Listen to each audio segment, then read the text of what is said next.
What's up, Guardians, and welcome back to another Destiny gameplay video. In this video I want to be showcasing the Hereafter exotic sniper rifle, which has become one of my favorite snipers so far, surprisingly, because I never thought that I would actually really like a sniper that cannot one-shot opponents off of the revive. There are a couple of reasons I like this sniper, and I'll get into that in the video, but here's the basic stats on the weapon. The main ability, the Hereafter ability, makes it so that when you crouch, it increases the zoom of the weapon and kind of gives you unflinching, apparently. Which I think is kind of pointless in PvP, but whatever. Aggressive ballistics is what I roll with. I like more impact. Perfectionist makes it so that if all of your shots result in precision kills, then it'll give you free ammo. I use Snapshot in the middle tree. It's kind of a no-brainer for me. I'd love to be able to snap in quickly on targets, and that's way better than anything else that those other skills can provide. And Blinding Light is kind of cool, and some people say it doesn't really work in PvP much. I beg to differ. I'm about to break that skill down for you in slow motion in the next clip, but basically let me tell you what it does. It makes it so that when you get a precision kill, then there's a chance that it will spawn this big glowing orb, and you'll see that sometimes right there. It'll spawn this big glowing orb, and after a couple seconds, that orb is going to detonate and blind nearby enemies.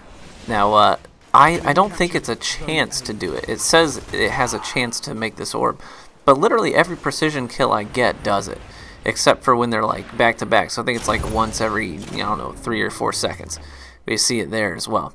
So here it is. I'll show it in slow motion. You see that orb spawn, and then it'll detonate. And then after it detonates, it'll do 1 damage to anything that it blinds. And here I'll show you how it actually helped. I got this first precision kill, and you'll see that orb starts to swell in the left there.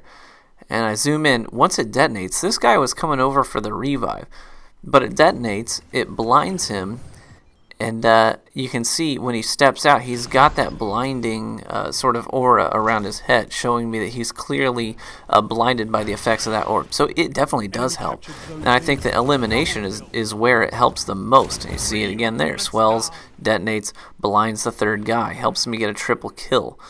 But I really like this weapon. I like it quite a bit. It's pretty good for crowd control.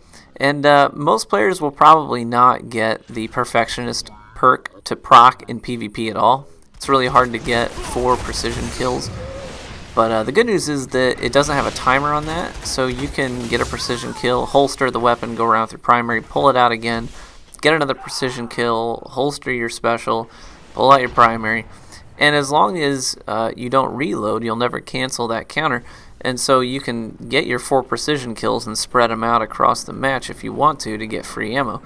But the fact of the matter is most players aren't going to get that to proc in PvP. Even I don't get that to proc in PvP very much. And that's just kind of the way it goes. I think that the thing I like the most about it is the blinding orb. It's kind of cool. On top of that, it has decent aim assist, at least it feels like it.